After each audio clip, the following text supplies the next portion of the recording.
The air in the marble bathroom was thick, not just with steam, but with the ghost of her perfume, a scent of night-blooming jasmine and something else, something wild and expensive that clung to the back of my throat. It lingered on my skin, a testament to what had just happened, a brand that no amount of scalding water could wash away. I stared at my reflection in the vast, fogged mirror, and for a moment, I didn't recognize the woman looking back. Her eyes were dark, pupils blown wide with a mixture of residual pleasure and a dawning, sickening dread. Her hair, a cascade of tangled brown silk, fell across her shoulders, and just below her jawline, a faint, angry red mark was beginning to bloom, the brutal imprint of a desperate kiss. The sounds were gone now, the frantic gasps for air, the soft, guttural moans that had been torn from my own throat, the whisper of skin sliding against skin on 1,000 thread count sheets.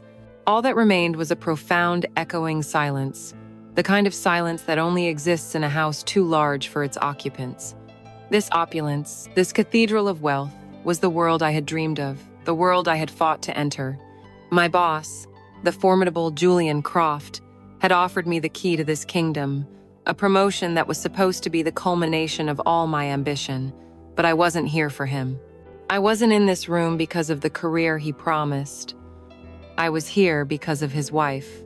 I was here because Isabella Croft, with her sad, hungry eyes, and her hands that knew every secret corner of a woman's desire, had offered me something far more intoxicating and far more destructive. As I traced the condensation on the glass, my fingers shaking slightly, the quiet click of the bathroom door opening behind me made my heart stop. The scent of jasmine and musk intensified, wrapping around me like a beautiful, suffocating shroud, pulling me back to the reality I had so willingly and so foolishly chosen. Before Isabella, before the scent of jasmine and guilt became the perfume I wore every day, my life had a different scent. It smelled of lukewarm coffee, the dry dust of old textbooks, and the cheap lavender air freshener Mark insisted on plugging into the wall of our tiny, one-bedroom apartment. Our world was a small one, contained within 4 walls in a Brooklyn walk-up where you could hear the neighbors arguing through the plaster and smell what they were cooking for dinner, whether you wanted to or not. It was a life built on a foundation of love, a quiet and sturdy love, but it was a foundation laid on cramped and unremarkable ground. Mark was a good man, the kind of man a mother dreams for her daughter. He was a graphic designer with a kind heart and gentle hands, and he loved me with a steadiness that was as predictable and as comforting as the sunrise. He was content with our little world. His dreams were humble, a slightly bigger apartment one day, a dog, maybe a trip to the Grand Canyon. He would come home from work, kiss my forehead, and we would fall into the easy rhythm of domesticity. We'd cook dinner together, our bodies brushing past each other in the shoebox kitchen, or we'd order takeout and eat it on the couch, watching some mindless television show until our eyelids grew heavy. He would fall asleep with his head in my lap, his soft snores, a familiar soundtrack to my evenings. And in those moments, I would feel a wave of deep, aching affection for him, followed swiftly by an inescapable sense of claustrophobia. I loved him, but I was suffocating. I was a bird, beating its wings against the bars of a perfectly comfortable cage. The cage wasn't just Mark's contentment. It was forged from the cold, hard steel of numbers. I was drowning in debt. The 6-figure sum of my student loans was a constant, low-grade hum of anxiety in the back of my mind. It was the first thing I thought of when I woke up and the last thing that haunted me before I fell into a restless sleep. Every paycheck was a painful exercise in division, a large portion sliced away and sent into the ether to appease this invisible monster that dictated my life. Mark knew about the debt, of course, but he didn't feel its weight the way I did. For him, it was just a line item in our budget. For me, it was a physical burden, a chain that kept me tethered to a life I was desperate to outgrow. This desperation was the fuel for my ambition. It was what pushed me out of bed at 5 a.m. and kept me at my desk long after the rest of the city had gone home. My ambition wasn't just a desire, it was a necessity. It was my only escape plan. My sanctuary, my battlefield, my path to salvation was the gleaming, impersonal tower of Croft Holdings. The moment I stepped through the revolving glass doors into the marble lobby, I felt like I could breathe.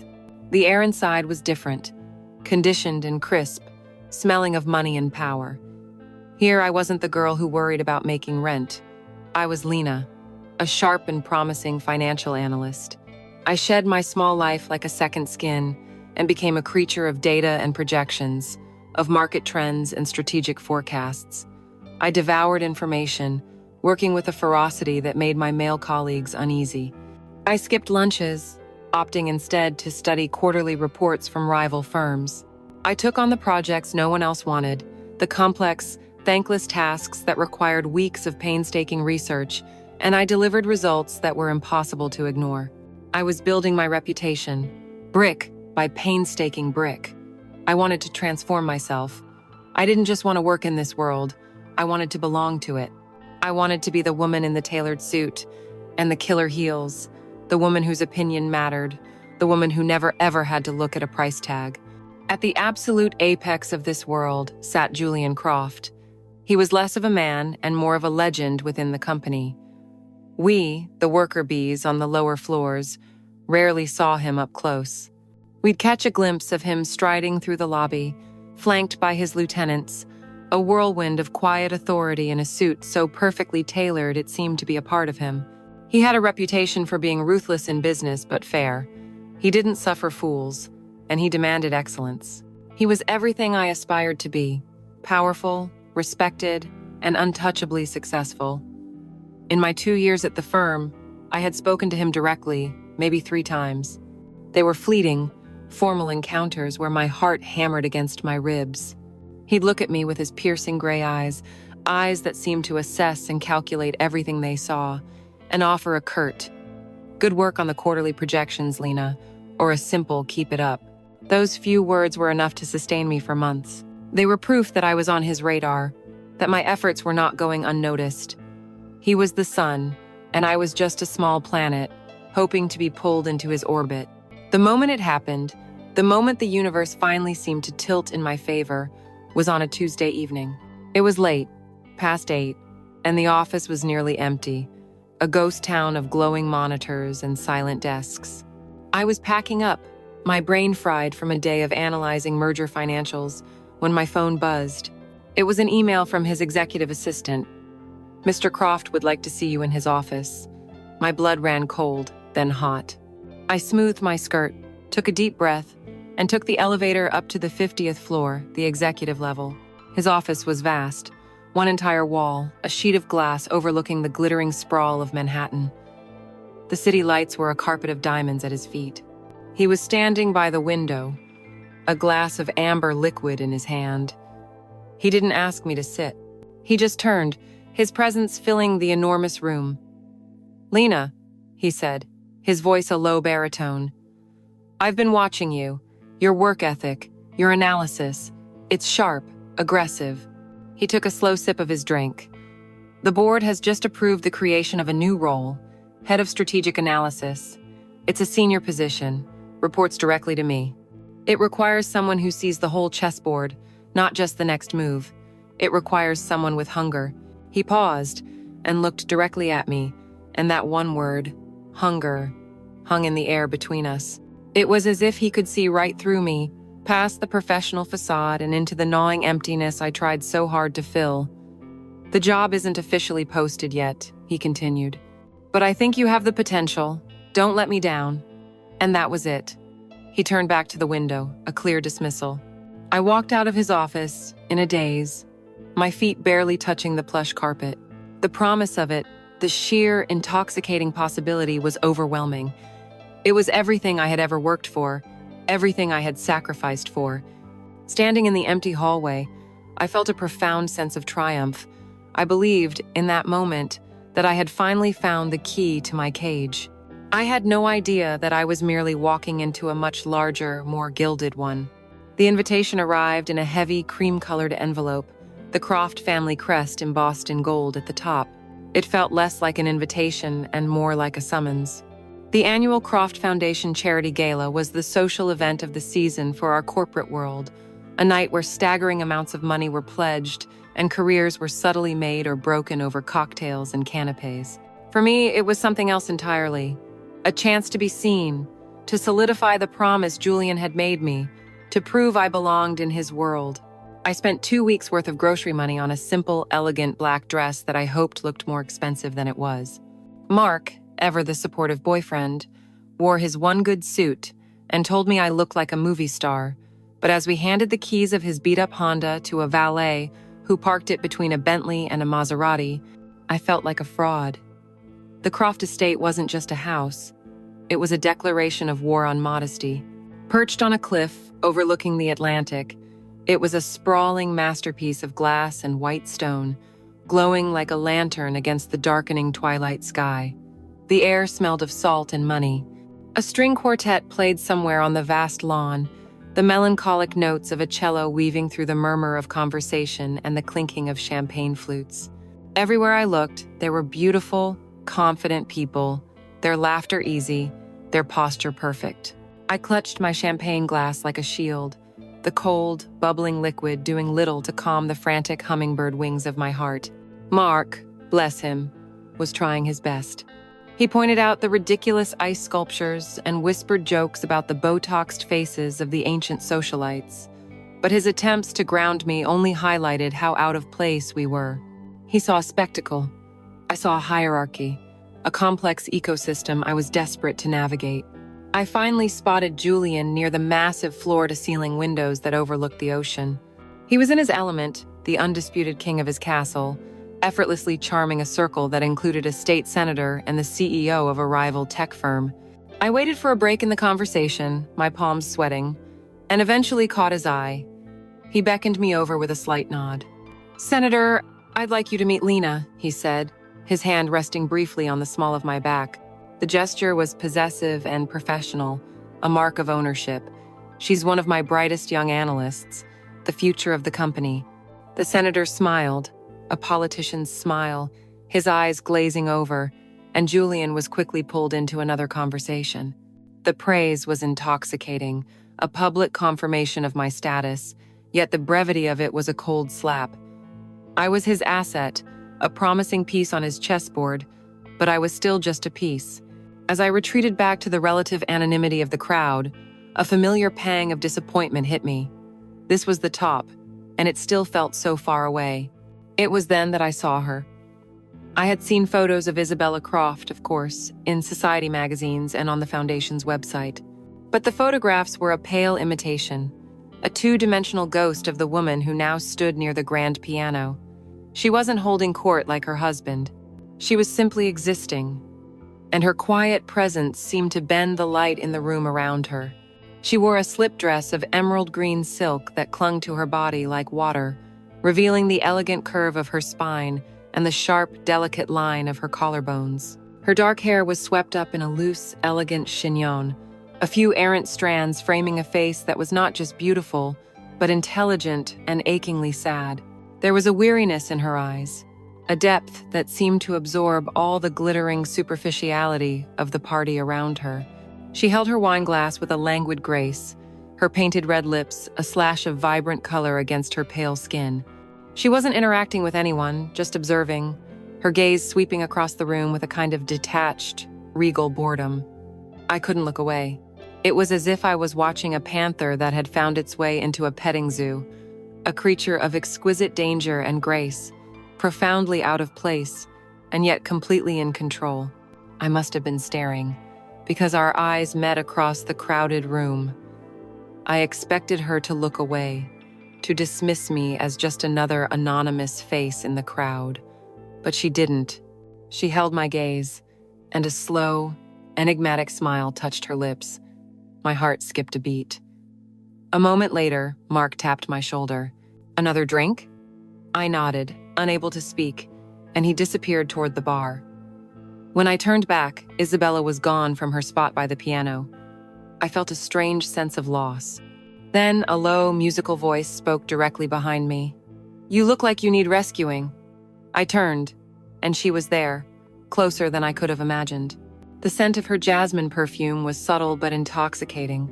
Julian's parties can feel a bit like being adrift on a very expensive, very crowded ocean, she said, her smile widening slightly. "I'm Isabella," as if I didn't know. "I'm Lena," I managed to say, my voice sounding thin. "I know," she replied, and the way she said it made it clear she meant more than just my name. "My husband has mentioned you. He's very impressed. He talks about your hunger." She used the same word Julian had, but coming from her lips, it sounded less like a professional compliment and more like an intimate observation, a diagnosis of my soul. It's an intriguing quality in a person. Her eyes, a deep, warm brown, scanned my face, making me feel utterly exposed, as if she could see the cramped apartment, the mountain of debt, the quiet desperation I hid behind my professional ambition. "Tell me, Lena," she said, her voice dropping to a conspiratorial whisper as she leaned in slightly. "When you get everything you think you want, will it be enough?"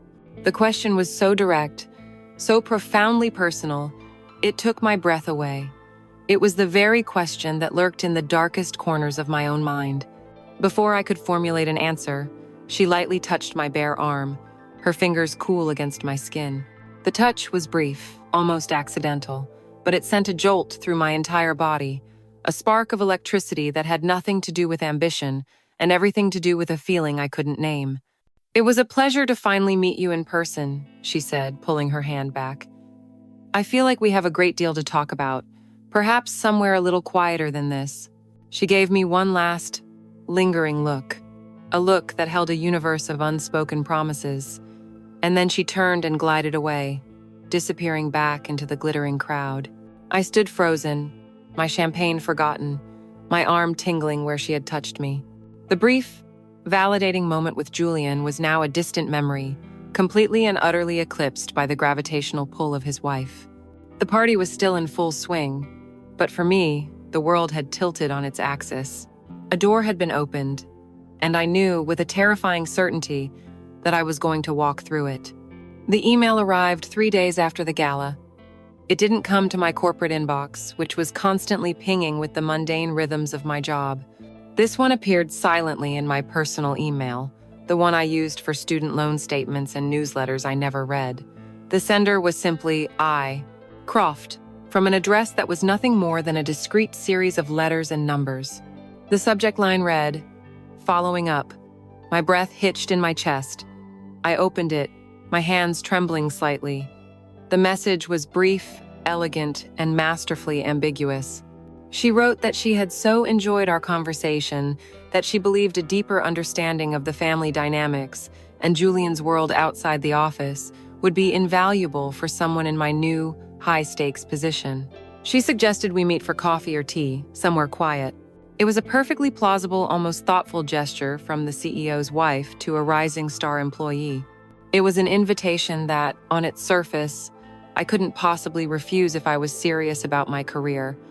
But we both knew, I felt it in my bones, that it was something else entirely. For 2 days, I was paralyzed with a mixture of terror and a thrilling, illicit curiosity. I told myself it was a strategic necessity. This was networking at the highest level. This was how the game was played in the stratosphere I was trying to reach. To understand Julian Croft, I needed to understand his wife. I was lying to myself, of course. The lie was a thin, comfortable blanket I wrapped around the truth. I didn't care about strategy. I was simply, inexplicably, drawn to Isabella.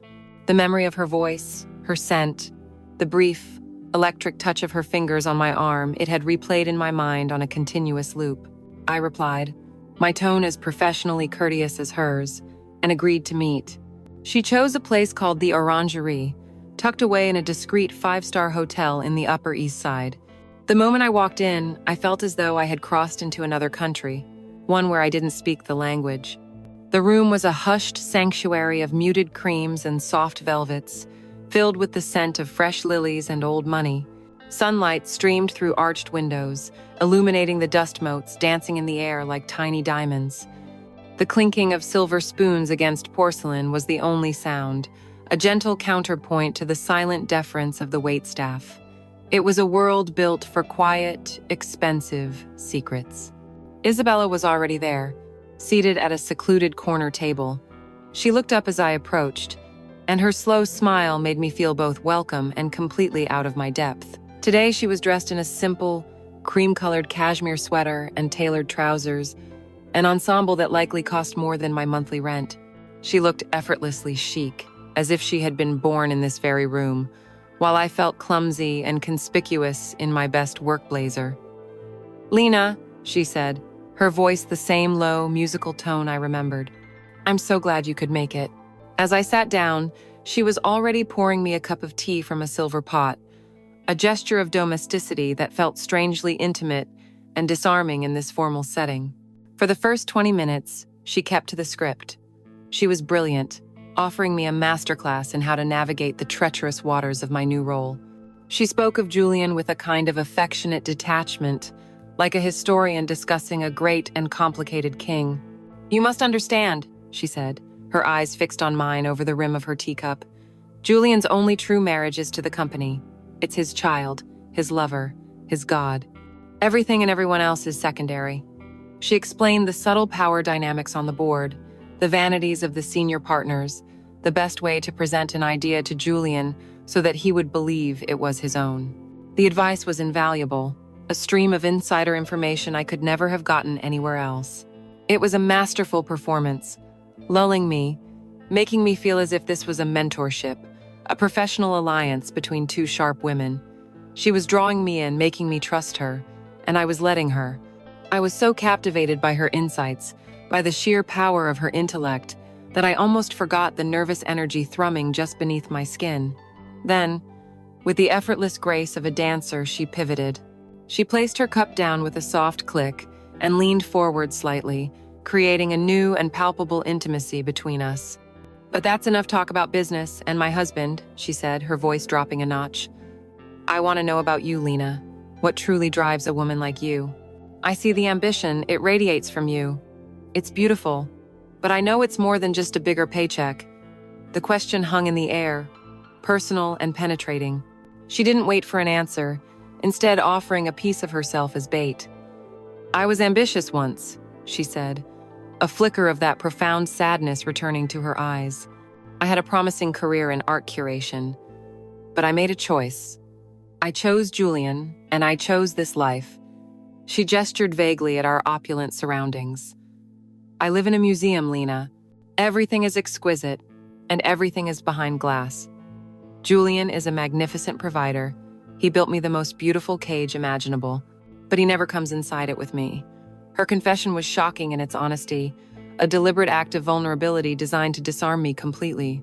It was a whisper from one prisoner to another, an acknowledgement of a shared, unspoken feminine solitude, even though our prisons were worlds apart.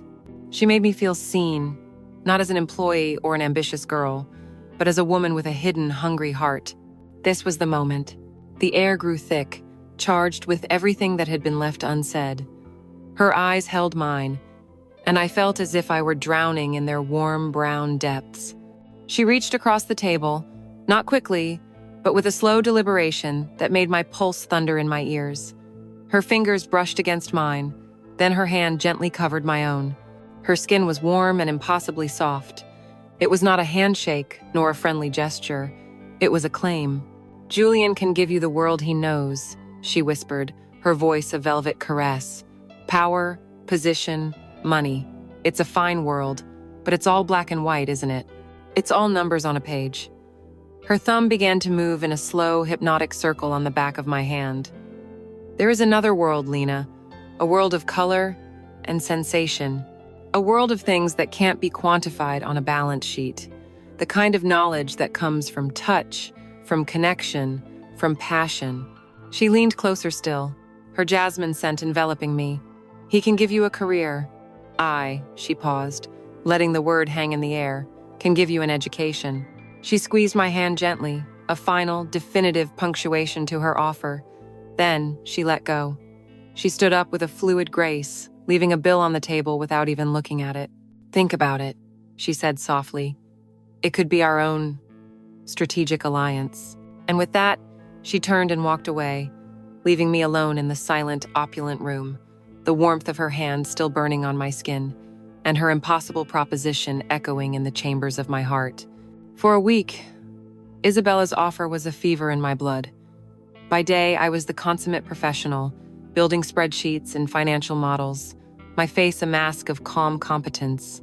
I even started briefing my team for the transition to my new role, my voice steady, my instructions clear, but my mind was elsewhere. It was in a quiet hotel lounge, replaying the moment her hand covered mine, her words echoing in the silence of my thoughts. At night, I would lie next to Mark, his warm, sleeping body a testament to the simple, decent life I was preparing to betray. I'd stare at the ceiling, consumed by a war within myself. My conscience, the voice that sounded so much like my mother's, screamed warnings of ruin, shame, and irreversible consequences. It spoke of Mark's kindness, of the trust in his eyes, of everything I stood to lose. But another voice, a newer, darker, more seductive whisper, drowned it out. This voice spoke of curiosity, of the intoxicating allure of the forbidden. It wasn't just about Isabella as a person. It was about the world she represented, a world of experience and sensation that I had only ever read about in books. The lie I told myself shifted. At first, it was a strategic alliance.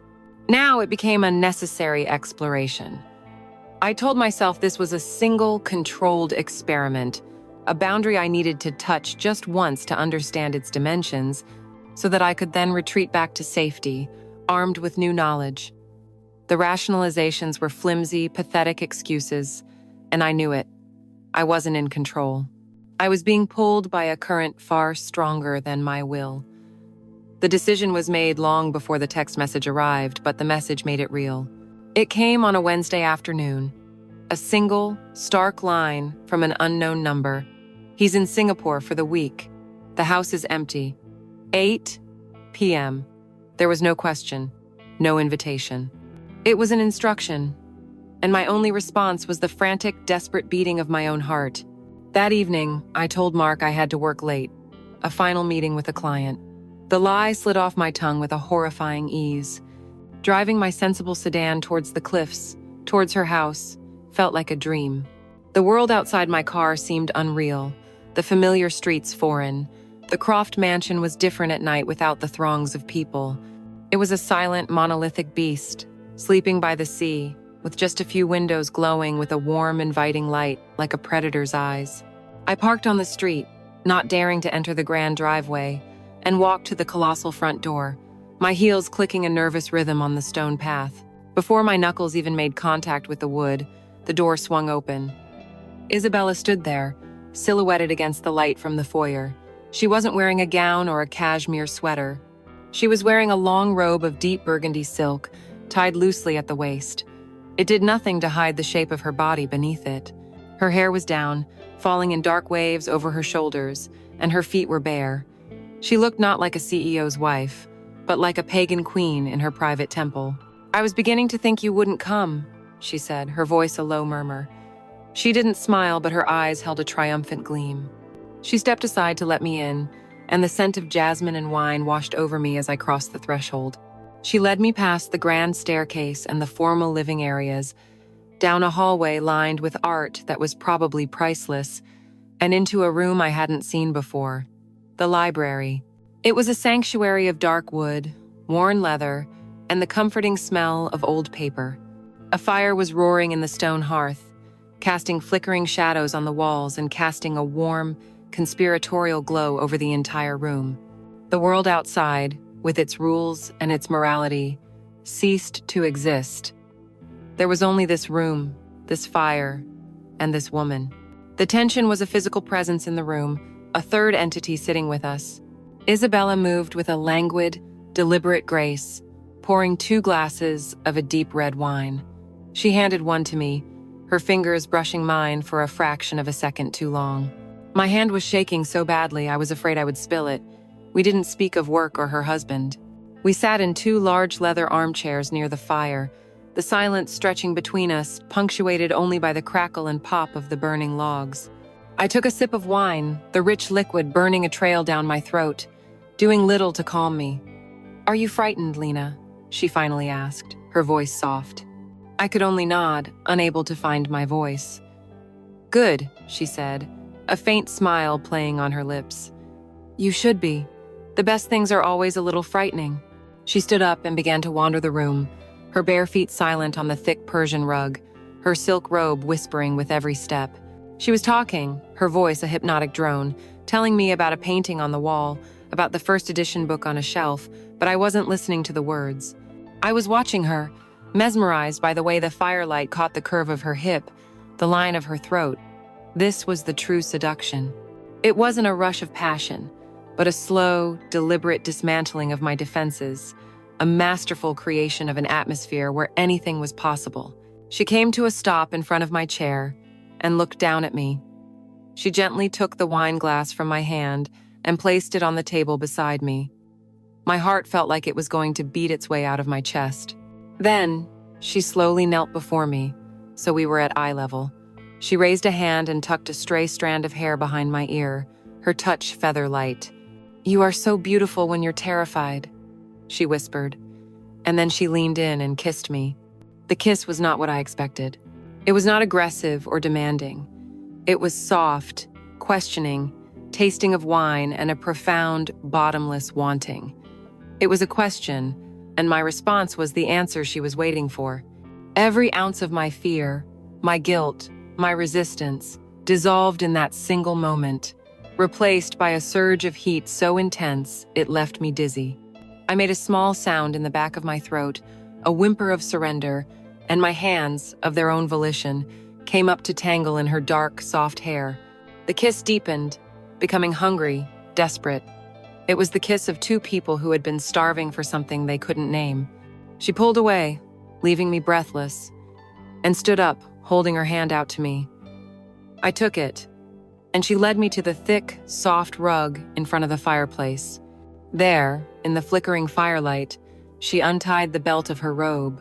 The burgundy silk parted and fell away from her body, pooling at her feet like spilled wine. My breath caught in my throat. I had seen beautiful art in museums, but nothing compared to this. Her body was magnificent. Her breasts were full and firm, tipped with dusky rose, not the body of a girl, but of a woman in her prime. Her waist was elegant, flaring out to strong, womanly hips. Her skin seemed to glow, pale and luminous in the warm light.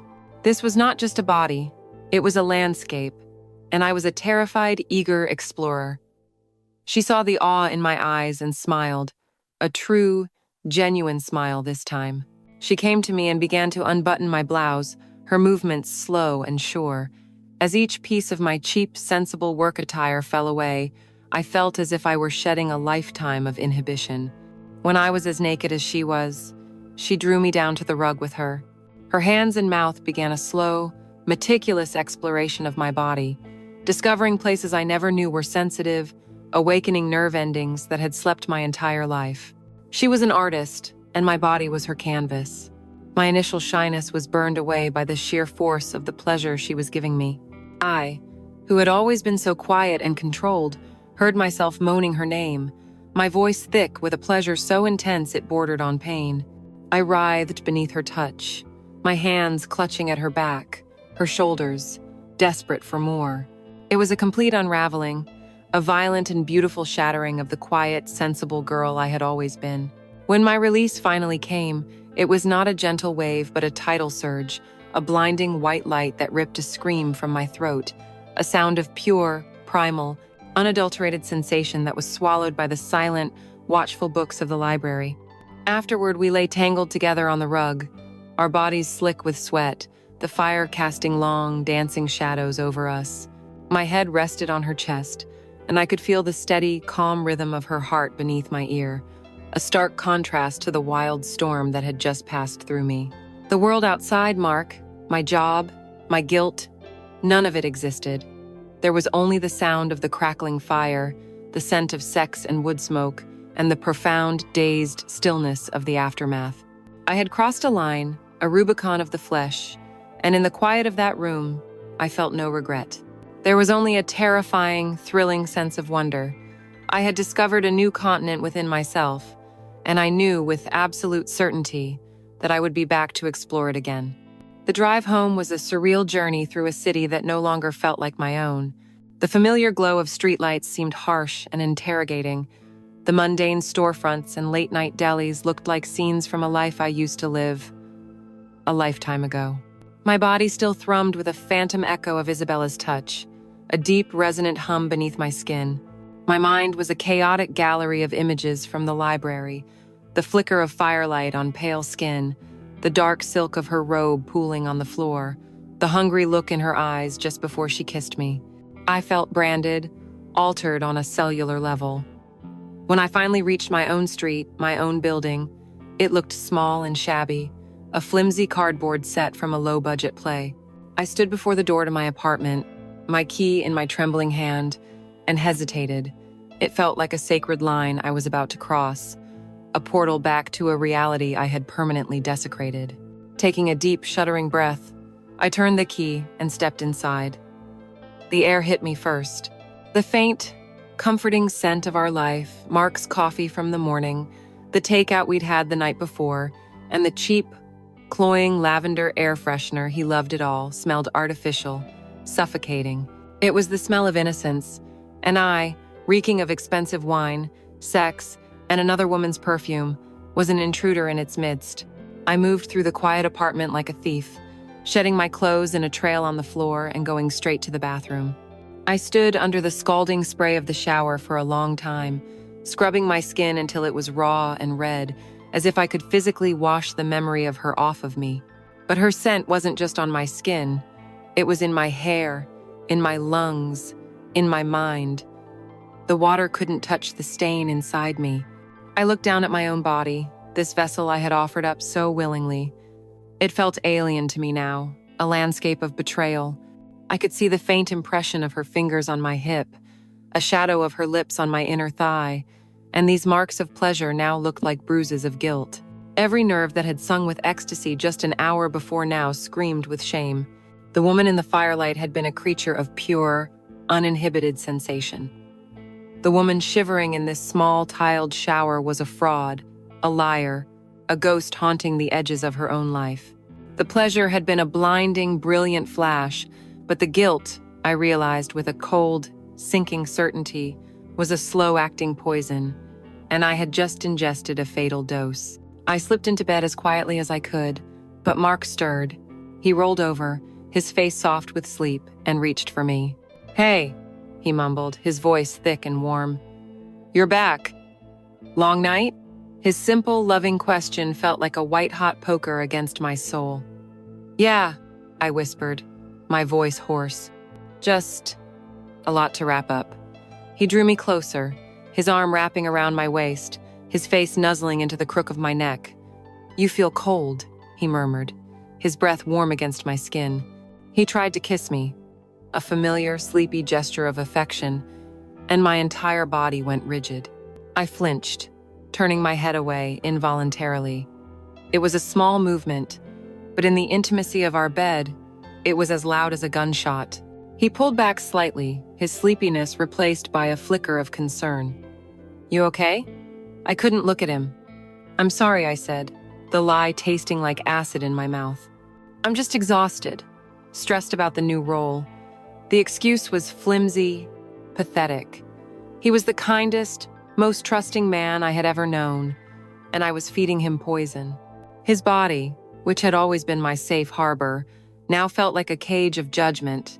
The thought of being intimate with him, of his honest and gentle lovemaking, felt like a sacrilege. How could I let him touch me when my skin still held the memory of her? It would be a profanity layered on top of a profanity. He sighed, a sound of gentle resignation, and pulled his arm away, giving me my space. "Okay," he said softly. "Get some sleep." He rolled over, his back to me, and soon his breathing evened out into the steady rhythm of sleep. But I lay awake for the rest of an agonizing night, staring into the darkness, a chasm of my own making now yawning between us. The next few days were a special kind of hell. I moved through my life like an automaton, my smile a carefully constructed veneer, my laughter a hollow echo. At work, I was a phantom. I sat in meetings, my mind a million miles away, nodding and contributing just enough to maintain the illusion of my presence. The world had lost its color. Everything was muted, gray, drained of its vitality. Then, on Friday morning, the email landed in my inbox. The subject line was stark. Official announcement, promotion to head of strategic analysis. I stared at the words, the very words I had fantasized about for years. This was it, the summit, the prize. I felt nothing. There was no joy, no surge of pride, no feeling of accomplishment. There was only a profound, hollow ache in the pit of my stomach. The congratulations started pouring in. My colleagues crowded around my desk, their faces beaming, shaking my hand, patting me on the back. "You earned it, Lena. We knew you'd get it." I smiled until my face hurt. I thanked them, my voice sounding distant and strange to my own ears. Mark sent me a text filled with champagne emojis, telling me how incredibly proud he was, and that we had to celebrate. Each message of congratulations felt like another turn of the knife. They were celebrating a victory, but I was mourning a loss. This promotion wasn't a trophy anymore. It was a payment. It was the price of my silence, the reward for my transgression. It felt dirty, tainted, like blood money. I had gotten exactly what I wanted, and the victory tasted like ashes in my mouth. My ambition had been a hunger, and I had finally fed it, but I had nourished it with a piece of my own soul. That evening, as I pretended to celebrate with Mark, raising a glass of champagne, I felt the true weight of my bargain. I had climbed my mountain, but I was completely, terrifyingly alone at the top, with nothing but the bitter taste of my success for company. The human mind is a perverse and brilliant thing. I thought the guilt would be a deterrent, a cold wall of shame that would keep me from ever returning to her. But it did the opposite. The guilt was a seasoning, a spice that made the memory of the pleasure all the more potent. The constant gnawing shame of what I had done to Mark, the hollowness of my tainted promotion, all of it made my ordinary life unbearable. A gray, washed-out photograph. The only moments of vibrant color were my memories of the library, of the firelight, of Isabella. My body began to betray me in a new way. It started to crave her. It was a physical ache, a restlessness in my limbs, a hunger that no food could satisfy. I would be in a board meeting, presenting my own brilliant strategic analysis, and my mind would drift, remembering the exact weight of her breast in my palm, the taste of wine and desire on her lips. I would be grocery shopping with Mark, and the sight of a woman's silk scarf would send a jolt of pure, illicit longing through me. I was an addict in the first throes of withdrawal, and I was losing the fight. I had told myself the first time was an experiment, a single, calculated risk. Now, I understood the depth of my self-deception. It was never an experiment, it was an indoctrination. And so, when the text message came 2 weeks later, I was pathetically, shamefully ready. There was no pretense this time, no clever excuse. Just 3 words from the unknown number, 3 words that landed like a lit match on a trail of gasoline. I need you.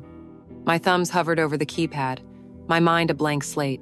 There was no internal debate, no war between conscience and desire. There was only a quiet, absolute surrender. I didn't even reply.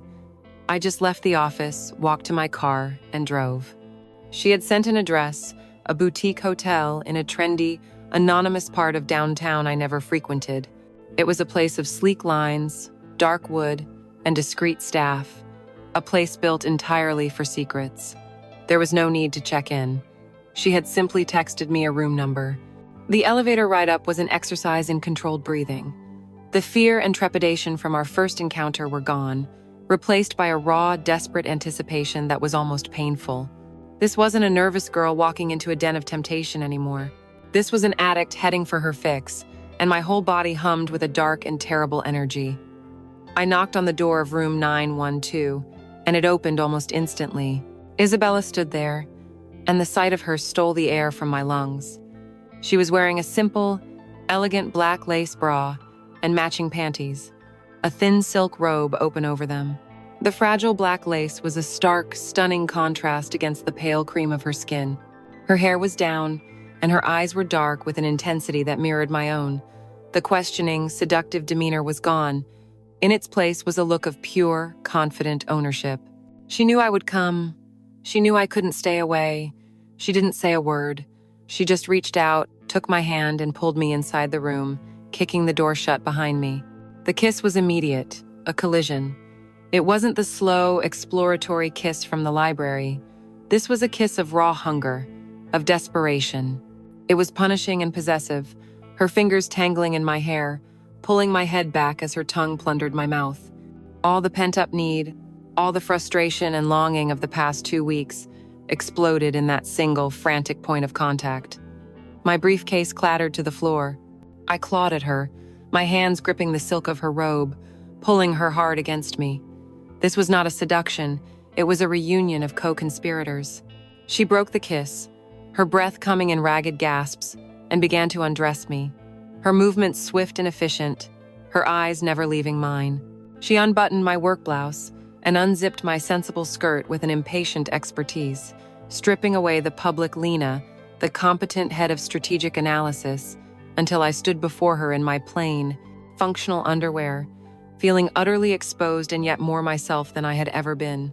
"I've missed this," she murmured, her voice husky, as her hands roamed my body, relearning its curves, its softness. And this time, my body did not hesitate. It arched into her touch, my skin on fire. I was no longer a passive student of pleasure. I was an active, eager participant, my own hands exploring her, my fingers tracing the delicate patterns of the lace on her skin, my lips finding the pulse that beat frantically at the base of her throat. She pushed me back onto the king-sized bed, onto the crisp, cool white sheets that were soon to be a battlefield. What followed was a frenzy, a desperate, greedy exploration of touch and sensation. The hesitancy of our first time was replaced by a raw, uninhibited urgency. Every touch was harder, every kiss deeper, every sound louder. The room filled with the slick, wet music of our bodies moving together, the rasp of our frantic breathing, the sharp intake of breath as one of us found a new, exquisite point of pleasure on the other. I heard myself moaning her name, not in soft whimpers like before, but in loud, unrestrained cries of pure ecstasy. She showed me things, taught me rhythms and pressures I never could have imagined, but this time, I was not just a recipient. I was a giver. I learned the exact spot behind her ear that made her shiver, the way her back arched when I scraped my nails lightly down her spine. I tasted the salt on her skin and discovered that giving her pleasure was as intoxicating as receiving it. We were a tangle of limbs, of dark hair and pale skin, a blur of motion and sound. It was a desperate dance, a race to see who could consume the other first. At one point, she was above me, her body a taut line of muscle, her face contorted in a mask of beautiful agony. The next, I was on top of her, drunk on a newfound power, moving with an instinct I didn't know I possessed, watching her eyes roll back as I brought her to the edge. The final, shattering release came for us at almost the same moment, a violent, shared cataclysm that left us both shuddering and gasping for air, our bodies fused together, drenched in sweat. We lay in the tangled sheets for a long time afterward, the city lights twinkling through the huge window, indifferent to the wreckage in the room. The silence that fell was different from the dazed, wondrous silence in the library. This quiet was heavier, charged with the undeniable truth of our situation. This was no longer a beautiful, secret transgression. It was a grim, powerful addiction. It was a need. I propped myself up on my elbow and looked at her, at this magnificent, complicated woman who had so completely dismantled my life. Her eyes were closed, her chest still rising and falling rapidly. In that moment, I saw her not as a seductress or a savior, but as my beautiful, inescapable fate. She had opened a door in me, and now I was an accomplice in bolting it shut from the inside, trapping us both together in this exquisite, perfect, and utterly ruinous prison of our own making. And the most terrifying part was, I never wanted to find the key. There is a perilous comfort that grows in the garden of a long-running affair. The initial terror, the constant, sharp-edged fear of discovery, begins to dull. It softens into a low-grade hum of caution, easily ignored. The risk, once a thrilling spice, becomes a familiar part of the flavor. You get careless. You believe you've created a perfect, impenetrable bubble, a secret world with its own rules, its own physics, its own time. Our bubble was the pool house, a separate structure of glass and cedar set away from the main mansion, nestled by a grove of whispering birch trees. It was our sanctuary. Julian rarely came out here. It was Isabella's domain. On a sun-drenched Thursday afternoon, with Julian supposedly locked in back-to-back meetings downtown until late in the evening, it felt like the safest place on earth. The air inside was warm and humid, smelling of chlorine and blooming gardenias. We had spent the early part of the afternoon making love on a chaise lounge, a slow, languid session that was less about frantic need and more about a deep, knowing intimacy. Afterwards, we swam naked in the turquoise water of the indoor pool, laughing and splashing like careless teenagers. Now we were lying on towels, sharing a bottle of champagne, my head in her lap as she idly traced patterns on my bare stomach. The sunlight streamed through the glass walls, warming my skin. In that moment, I felt a dangerous, profound sense of peace. The guilt, the lies, the constant tension, it all melted away under the warmth of the sun and her touch. This felt real. The life outside, with Mark and my job, felt like the dream. It was a fatal miscalculation. The first sign of trouble was not a shout or a bang. It was a sound so mundane it was almost easy to dismiss. A faint crunch of tires on the gravel of the main driveway. I felt Isabella's fingers freeze on my stomach. Her entire body went rigid beneath me. "What was that?" I whispered, sitting up. "Probably just a delivery," I offered, trying to recapture the serenity of the moment. But Isabella was already listening intently, her head cocked, her eyes wide. She knew the sounds of this house, the rhythms of its life, and this sound was an anomaly. Then we heard it. The low, mechanical groan of the main garage door opening. It was a sound that had no business happening at 2 o'clock in the afternoon on a Thursday. It was the sound of Julian. A tidal wave of pure, cold adrenaline crashed through me, washing away the warmth of the sun and the champagne. In an instant, the idyllic sanctuary became a glass trap. "Get up!" Isabella hissed, her voice a tight, sharp command that bore no trace of the relaxed lover from moments before. "Get dressed. Now!" Chaos erupted. The serene, sun-drenched scene shattered into a million panicked pieces. Our clothes, which had been carelessly discarded, were strewn across the tiled floor. My sensible work blouse was tangled in a potted fern. Isabella's silk sundress was pooled near the edge of the water. We scrambled, our movements clumsy and frantic, limbs slick with sweat and pool water. I fumbled with the buttons on my blouse, my fingers feeling like fat, useless sausages. I couldn't get my skirt on right, my legs tangled in the lining. Isabella was moving with a terrifying efficiency, pulling on her dress, her face a mask of cold, focused terror. An overturned champagne flute rolled off a side table and shattered on the floor, the sound as loud as a gunshot in the sudden, tense silence. "Leave it!" she snapped, grabbing my arm. "In here, go!" She was pulling me toward a large storage closet at the back of the pool house, a place for towels and pool chemicals. I was still struggling with my shoes, my mind a complete buzzing blank. I was a deer in the headlights, paralyzed by a fear so absolute it felt like a physical blow. She practically shoved me inside the closet, the smell of chlorine and cedar overwhelming my senses. "Don't make a sound," she whispered, her eyes wide with a terror that mirrored my own. "Do not make a single sound, do you understand?" I nodded dumbly and she pulled the door shut, plunging me into near-total darkness. My world shrank to the confines of that closet. It was hot and suffocating. A thin sliver of light from under the door was the only thing that kept me from being completely blind. I pressed myself against the far wall, trying to make myself smaller, trying to stop the violent trembling that racked my body. My own breathing was a deafening roar in my ears. My heart hammered against my ribs with a force that felt like it would shatter them. I was convinced he would be able to hear it through the thick wooden door. Time seemed to warp and stretch. Seconds felt like minutes, minutes like hours. Then I heard his voice. Julian. He was in the pool house. "Isabella?" he called out, his voice casual, calm. It was the voice he used at home, not the commanding baritone of the boardroom.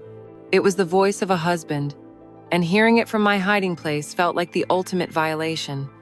I pressed my ear to the door, my entire being focused on the sounds from outside.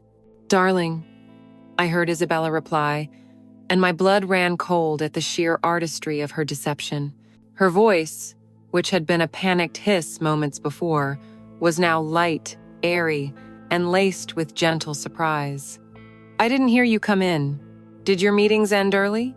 I could hear his footsteps approaching, heavy and sure on the tile. "The final one was canceled," he said. "Thought I'd come home, surprise you. What happened here?" I heard the crunch of broken glass under his shoe. I held my breath, my muscles screaming with tension. This was it. He knew. It was over. "Oh, that," Isabella said with a light, dismissive laugh that was the most brilliant and terrifying performance I had ever witnessed. "Clumsy me. I was reaching for my book and knocked it over. I was just about to clean it up." The lie was so simple, so plausible. I heard him murmur something in response, too low for me to catch. I pictured him looking around the room, his sharp, analytical eyes scanning for anything out of place. Could he smell my perfume? Could he see my shoe, which I now realized I hadn't had time to put on, still lying near the chaise lounge? Every silent second was an eternity of agony. My lungs burned, but I didn't dare breathe. Then I heard him say, "Well, leave it. The staff can get it. Come on, let's go inside. I'll have Jean-Paul make us some iced tea." I heard their footsteps moving away from the closet toward the door to the main house, receding, fading. I stayed frozen in the darkness, not daring to believe it, until I heard the distant, solid thud of the door closing. I waited. 1 minute. 2. 5. The closet door was pulled open, flooding my eyes with painful light.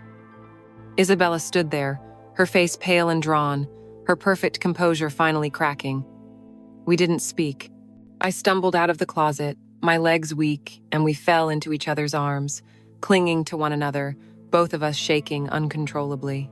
The adrenaline drained away, leaving a deep, bone-chilling cold in its place. The thrill was gone. The game was over. We had spun the chamber on a loaded gun, held it to our heads, and pulled the trigger.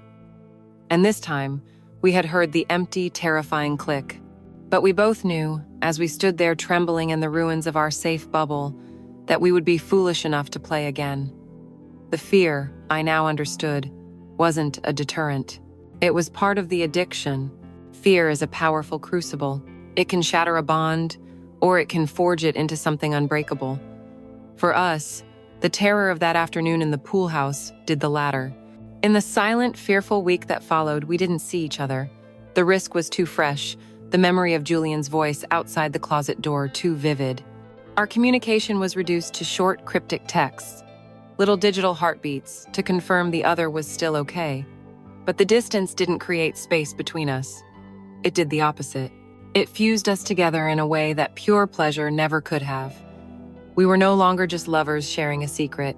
We were co-conspirators, survivors of a shared trauma.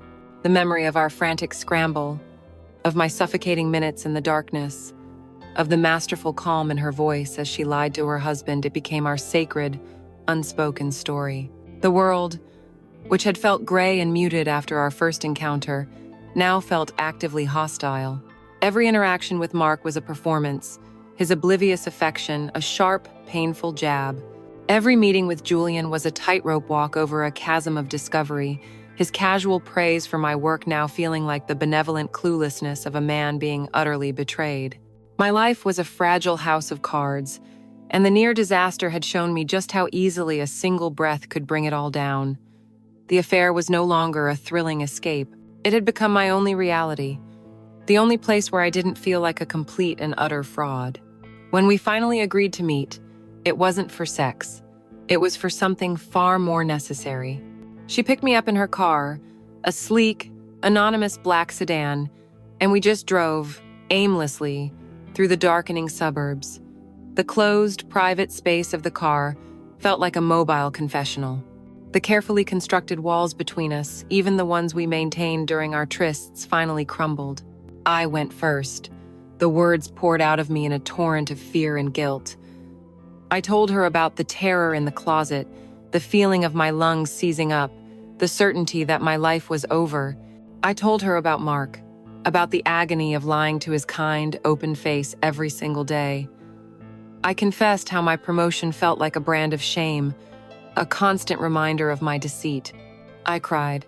Not pretty, delicate tears, but ugly, wrenching sobs of a soul stretched past its breaking point. I had never been so vulnerable with another human being. Isabella didn't offer platitudes or easy comforts. She just listened, her hands steady on the steering wheel, her gaze fixed on the road ahead. When I was finished, exhausted and empty, she finally spoke. She pulled the car over onto a quiet, tree-lined street and turned off the engine. In the gathering twilight, she let her own mask fall. She told me about her life before Julian, about a small art gallery she had dreamed of opening. She spoke of her first miscarriage, and how Julian had been in Tokyo closing a deal, how he had sent a monumentally large bouquet of lilies to the hospital with a note that said, "Stay strong." She didn't say it with anger, but with a profound, bone-deep weariness, the sound of a woman who had learned to expect nothing and was still somehow disappointed. She spoke of the crushing loneliness of a life where every need is met except the most fundamental one: to be truly seen by the person you love. In that car, in that twilight, we weren't a CEO's wife and a junior executive. We were just two women, sharing our scars, finding a strange and powerful solace in the geography of each other's pain.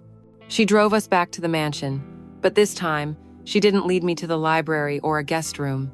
She took me upstairs, to her private wing, into a room I never knew existed, her art studio. It was a large, airy space with a slanted skylight, smelling of turpentine and clay. Canvases in various stages of completion were stacked against the walls, and a half-finished sculpture of twisted metal stood on a pedestal in the center. This was her sanctuary, the one room in the entire estate that was truly hers, filled not with things Julian had bought, but with things she had made or dreamed of making. The air was different here. It was quiet, somber, filled not with the charge of illicit lust, but with the melancholy of abandoned dreams. She didn't turn on many lights, letting the room be painted in the soft gray light of the dying day. We stood in the center of the room for a long time, not speaking. The raw confessions in the car still hung in the air between us. She reached out and gently wiped away the last of my tears with her thumb, her touch infinitely tender. It wasn't a prelude to seduction. It was a gesture of pure comfort, of profound recognition. It was the most intimate touch we had ever shared. What happened next was not sex. It was something quieter, deeper, and infinitely more dangerous. It was an act of mutual healing. I reached out and took her hand, our fingers lacing together. I looked into her eyes and saw not a powerful, confident seductress, but the lonely woman from the car, the girl who had dreamed of an art gallery. And I think she saw me, truly saw me, for the first time too. Not as an ambitious conquest, but as a lost and frightened girl, drowning in a life she had created. She led me to a soft divan in the corner, and we came together not with the fire of our previous encounters, but with an almost reverent slowness. Our clothes came off, not with impatient urgency, but with the gentle care of unwrapping a precious, fragile gift. We made love with our eyes wide open, watching each other, tracking every flicker of emotion on the other's face. Her hands moved over my body not to elicit pleasure, but to soothe, to comfort, to map my anxieties. My own touch was just as tender. I kissed the faint worry lines by her eyes, the places where her sadness lived. It was a slow, synchronized dance, a desperate attempt to communicate without words, to say all the things we had confessed in the car through the language of touch. When we finally found our release, it was not a frantic, screaming climax. It was a quiet, simultaneous sigh, a wave of profound peace that washed over us, a fleeting moment of perfect stillness in our turbulent world. It was the most emotionally devastating experience of my life. In the quiet aftermath, we lay tangled together, the moonlight from the skylight painting silver stripes across our bodies. I propped myself up and looked at her, her face relaxed in sleep, looking younger and more vulnerable than I had ever seen her. I traced the line of her jaw with my finger, a gesture of ownership, of love. And that's when the realization hit me, a truth so terrifying it made the fear of being caught by her husband seem trivial. The feeling that swelled in my chest, the deep, gut-wrenching ache. It wasn't just desire. It wasn't gratitude. It wasn't the thrill of addiction. It was love. I was in love with her. I, Lena, who was supposed to be in love with Mark, who had started this affair for a promotion, was hopelessly, irretrievably in love with Isabella Croft. The knowledge settled not with a bang, but with a quiet, devastating finality. The affair had been a cage of my own making, but lust was a lock I might one day have picked. Love, I knew in that silent, moonlit moment, was a life sentence. I was no longer just lost. I was damned. Love is a far more insidious poison than lust. Lust is a fire that burns hot and fast, demanding attention, but it can, eventually, burn itself out. Love is a slow-acting agent that seeps into the very groundwater of your life, contaminating everything it touches. My love for Isabella, this impossible, hopeless, all-consuming emotion, began its quiet work of destruction, and the first casualty was my life with Mark.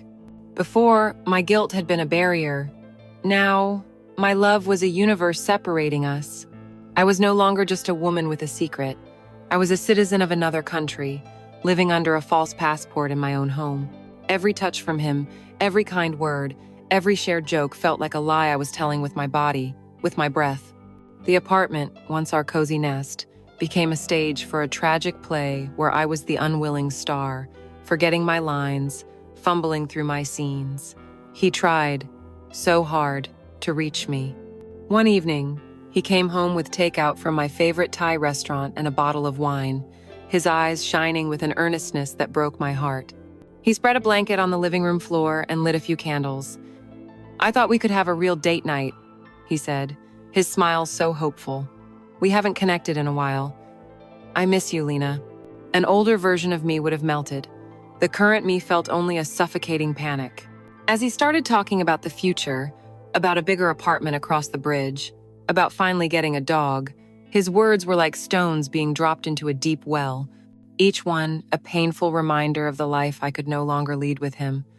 I became irritable, defensive. "Can we not talk about this right now?" I snapped, my voice sharper than I intended. The hurt in his eyes was instantaneous. The questions started, tentatively at first, then with more frequency. "You're always on your phone. Who are you texting? You seem so far away. Is there someone else?" Each question was a hammer blow against the fragile facade I was trying to maintain. Our home was no longer a refuge. It had become a courtroom, and I was perpetually on the witness stand, perjuring myself with every breath. The poison seeped into my work, the one area of my life I had always believed was invulnerable. The ambition I had sold my soul for was now an afterthought, a casualty of my emotional obsession. When my affair was about lust, it was a contained fire, a secret compartment in my life. Now that it was about love, it was everything. My mind was a constant swirl of Isabella. I replayed our last conversation, dissected her every word, her every expression. I worried about her sadness, about her lonely marriage. I spent hours staring at my phone, waiting for a text, my focus shattered. The hunger Julian had admired in me was gone, replaced by a different, more debilitating kind of craving. The consequences were inevitable. During a crucial presentation to the executive board about a potential acquisition, a project I had personally overseen, I lost my place. Julian asked me a direct question about third-quarter revenue projections, a number I should have known in my sleep. My mind went completely blank. All I could think about was the way Isabella's hair looked in the moonlight. I stammered, fumbled through my notes, and gave a vague, unconfident answer. The silence in the room was deafening. I could feel the disappointment radiating from Julian, a palpable wave of cold air. My colleagues, the ones who had once looked at me with a mixture of awe and envy, now just looked concerned. The reputation I had worked so tirelessly to build, that of the sharp, infallible analyst, was beginning to crack. The irony was a bitter pill. The very thing I had sacrificed my integrity for was now slipping through my fingers because my heart had staged a coup. The strain of living two lives was more than a psychological burden. It became a physical one. I stopped sleeping. I would lie awake for hours, my mind racing, caught in a torturous loop of guilt and longing. My appetite vanished. Food tasted like cardboard. A constant, tight knot of anxiety took up permanent residence in my stomach. I lost weight, and dark circles bloomed under my eyes, which I tried to cover with expensive concealer, a pathetic attempt to hide the decay from the inside out. I felt like a ghost haunting my own life, going through the motions, my smile, a rictus, my laughter, a sound effect. The confident, driven woman who had walked into Julian Croft's office months ago was gone. In her place was this hollowed-out creature, trembling on the verge of collapse. I was trapped in a vicious, self-perpetuating cycle. The more my real life crumbled, the more I desperately needed the escape of Isabella's world, the temporary solace of her arms. But every secret meeting, every stolen hour only made me more detached, more dishonest, more incapable of functioning, which in turn accelerated the collapse. I was in a nosedive, and I had forgotten how to fly.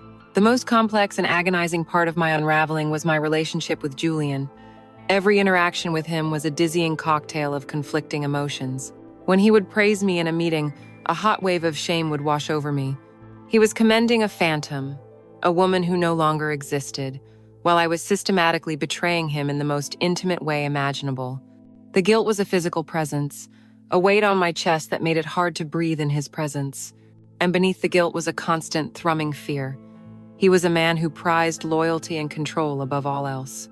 The thought of what he would do if he ever found out to my career, to Isabella, to me was a paralyzing terror that was never far from my mind. But the most twisted part of it all was the sliver of dark power I felt.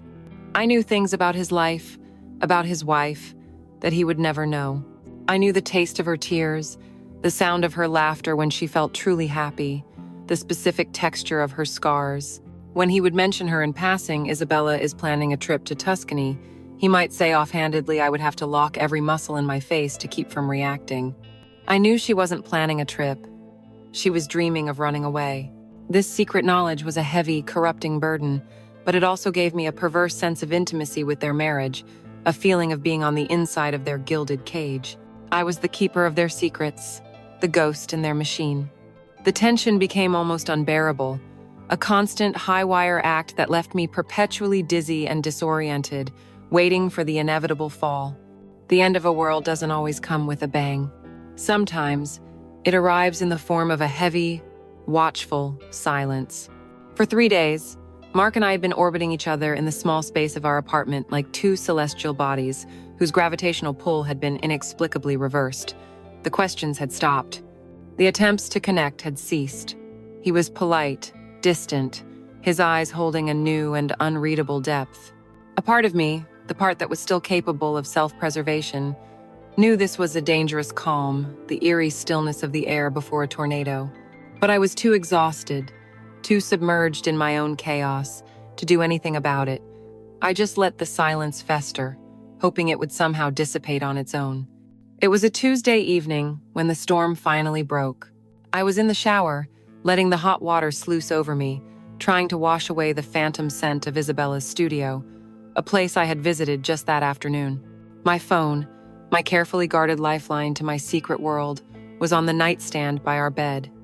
I had become careless, complacent in the new silence, assuming it meant Mark had given up. While the water drummed against the tiles, a message illuminated the screen. It was from her. It wasn't incriminating in a legal sense, but it was damning in its intimacy. Just 5 words. Still thinking of the moonlight. I didn't see him pick up the phone. I didn't see the screen light up his face in the dim light of our bedroom. I didn't see the way his expression, already clouded with hurt and suspicion, finally hardened into a mask of grim certainty. I felt nothing but the warm water on my skin, blissfully, stupidly unaware that in the next room, my entire life was being rendered obsolete. When I came out of the bathroom, a towel wrapped around me, I found him sitting on the edge of the bed. He wasn't looking at my phone. He was just sitting there, perfectly still, his hands resting on his knees, staring at the blank wall opposite him. The atmosphere in the room was so thick with tension, it felt difficult to breathe. It was no longer a silence of distance. It was a silence of judgment. All the air had been sucked out of the room. My heart began to hammer a frantic, guilty rhythm against my ribs. I knew. In that instant, I knew it was over. My first instinct, the instinct of a cornered animal, was to feign ignorance. "Hey," I said, my voice trying for a lightness it could not possibly achieve. "What's wrong? You're being so quiet." He didn't move for a long moment. Then, he turned his head slowly and looked at me, and the look in his eyes was the single most devastating thing I have ever witnessed. There was no rage, no fire, no shouting indignation. There was only a vast, desolate landscape of hurt, a grief so profound it seemed to have aged him 10 years in a matter of minutes. He looked at me as if I were a stranger, a ghost who happened to be wearing the face of the woman he loved. He didn't have to raise his voice. He didn't have to show me the phone. His quiet, broken gaze was the only accusation necessary. "Don't," he said, his voice a low, rough whisper. "Please, Lena, just for once, don't lie to me." He finally picked up my phone from the nightstand, holding it not like a weapon, but like a piece of dead, toxic evidence. I saw the texts, the late nights at the office, the way you flinch when I try to touch you, the way you look right through me when I talk to you. He listed my sins not as a prosecutor building a case, but as a widower cataloging the artifacts of a dead love. "I am not an idiot, Lena. I loved you, so I tried not to see it." I opened my mouth to speak, to offer another lie, another pathetic excuse, but the words wouldn't come. My throat closed up. What could I possibly say? He stood up, his movements slow and weary, like an old man's. "Who is it?" he asked, his voice cracking on the last word. "Just tell me that." My silence was my answer. He shook his head, a bitter, humorless smile touching his lips. "You won't even give me that. You won't even give me the dignity of a name." He looked around our small bedroom, at the photos of us on the wall, us smiling in Central Park, us goofy at a friend's wedding, and his face crumpled. This was worse than shouting. This quiet, heartbreaking dissection of our life was an agony beyond words. I would have preferred screaming, fists pounding on walls, a violent exorcism of his pain. Instead, he was simply letting it bleed out, all over the floor of our home. Then he asked the question, the one I had been dreading, the one for which I had no answer, because the truth was a language he would never understand. "Why?" he asked, his voice pleading now. "Wasn't I enough? Weren't we enough? What did I do wrong?" And that was the final blow. His assumption that it was his fault, his failure, was a cruelty I had inflicted upon him that I would never be able to forgive myself for. How could I explain? How could I articulate the gnawing ambition, the soul-deep loneliness, the intoxicating allure of a world of power and forbidden passion? How could I explain Isabella? How could I describe the way she saw me, the way she made me feel, the impossible, destructive love that had taken root in the barren soil of my life? To tell him the truth would be like trying to describe the color of moonlight to a man born blind. It would be a meaningless cruelty. So I just stood there, wrapped in a towel, shivering and exposed, and said nothing. My silence was my final, most damning confession. It was the white flag of my surrender. It was the admission that our love, our life, our future was worth less to me than a secret I couldn't even bring myself to speak. The light went out of his eyes then. The hurt and the pleading were replaced by a quiet, final resignation. He had his answer. He nodded to himself, a slow, final acknowledgement of the truth. He didn't say, "We're over." He didn't have to. He walked to the closet, his back straight, and pulled down the worn leather duffel bag he used for weekend trips. Methodically, he began to pack. He took a few t-shirts from a drawer, folding them neatly. He went into the bathroom, and I heard the click of the medicine cabinet as he retrieved his toothbrush. He took the novel from his nightstand. Each item he packed was a nail being hammered into the coffin of our life together. The only sounds in the room were the rustle of fabric, the zip of the bag, the soft thud of his shoes as he placed them inside. I remained frozen, a spectator at my own execution, unable to move, unable to speak, unable to do anything but watch him erase himself from our shared space. When he was done, he slung the bag over his shoulder. He walked to the bedroom door, where he paused for a single, agonizing second. He didn't look back at me. With his hand on the doorknob, he said one last thing, his voice hollowed out, empty of all emotion. I hope it was worth it. Then he walked out, closing the apartment door softly behind him. The gentle click of the latch echoed in the vast, suffocating silence he left behind. And I finally sank to the floor, the full, crushing weight of what I had done finally settling upon me, alone in the ruins of the world I had so carelessly destroyed. There is a unique quality to the silence in a home that was once filled with love. It is not merely an absence of sound. It is a presence, a heavy, suffocating thing that presses in on you from all sides. In the weeks after Mark left, I came to know this silence intimately. It was in the hollow echo of my footsteps on the hardwood floors. It was in the undisturbed dust gathering on his side of the bed, a space I could not bring myself to sleep in. It was in the single coffee cup I washed each morning, the sight of its solitary presence in the dish rack a small daily heartbreak.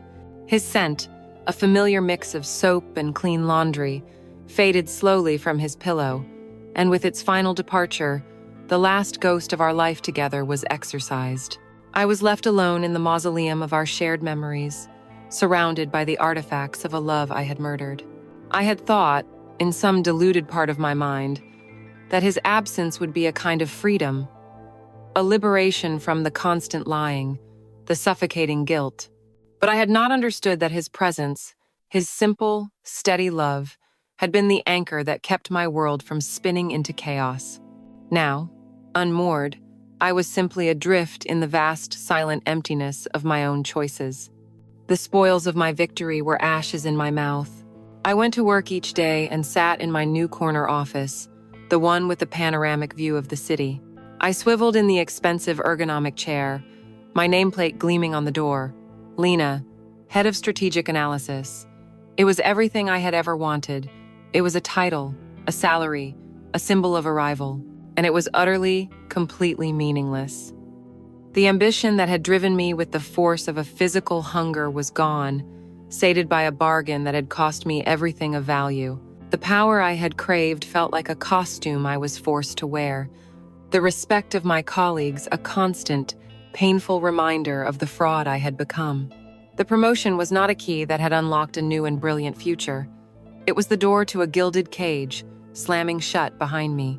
I was trapped in my success, a prisoner of the very dream I had sacrificed my soul to achieve. Every project I managed, every report I signed off on, was just another bar in my beautiful, spacious, and desperately lonely cell. And Isabella, the love that had felt like a revelation, a revolution, a religion, it too was contaminated by the fallout. The destruction of my life with Mark was a harsh, ugly reality that our secret, beautiful world could not withstand. The affair was no longer a sanctuary from our lives. It had become the direct cause of my life's ruin. The magic was gone, replaced by a shared, simmering anxiety. Our conversations, once filled with whispered confessions and passionate declarations, became logistical, cautious. We spoke in code, our words clipped, heavy with the unspoken fear that my implosion could somehow splash onto her perfect, fragile world. Our love, which had felt like a profound connection between two wounded souls, now felt like a shared sickness, a beautiful poison we had both willingly consumed. There was a phone call, late one night, where the new, terrible distance between us became painfully clear. I was crying, telling her how empty the apartment felt, and she listened, her voice full of a sympathy that sounded genuine but distant. "I'm so sorry, my love," she said, her voice a velvet whisper down the line. "But you are strong. You will get through this." Her words, meant to be a comfort, were a cold blade of clarity. I was getting through this alone. She was in her mansion, in her safe, protected life with her husband. I was in the wreckage. Our affair had been a temporary alliance, and now I was the acceptable casualty. One evening, I was working late, staring out the window of my corner office on the 45th floor. The city below was a breathtaking tapestry of glittering lights. And then I saw them. A gleaming black town car pulled up to the curb in front of the Opera House. The chauffeur opened the door, and Julian Croft stepped out, looking regal and powerful. He turned and offered his hand to Isabella. She emerged from the car, a vision in dark blue silk, a diamond necklace sparkling at her throat. A photographer's flashbulb popped, freezing them for a moment in a perfect, brilliant tableau of wealth and power. They smiled, the easy, practiced smiles of people who own the world, and walked up the steps into the light and music of the theater. From my lonely perch in the sky, I watched them disappear inside, and in that moment I understood everything. I was not part of their world. I had never been. I was just a story they would never tell, a secret buried beneath the foundation of their perfect lives. I had flown so close to their sun, and they had burned me, not with malice, but with the casual, careless heat of their existence. I turned away from the window, the glittering city now looking cold and alien. I had made a choice. No, that wasn't right. I had refused to choose.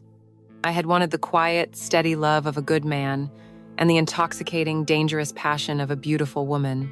I had wanted the validation of a powerful career and the secret thrill of a forbidden life. I tried to hold two worlds in my hands, and they had both turned to dust.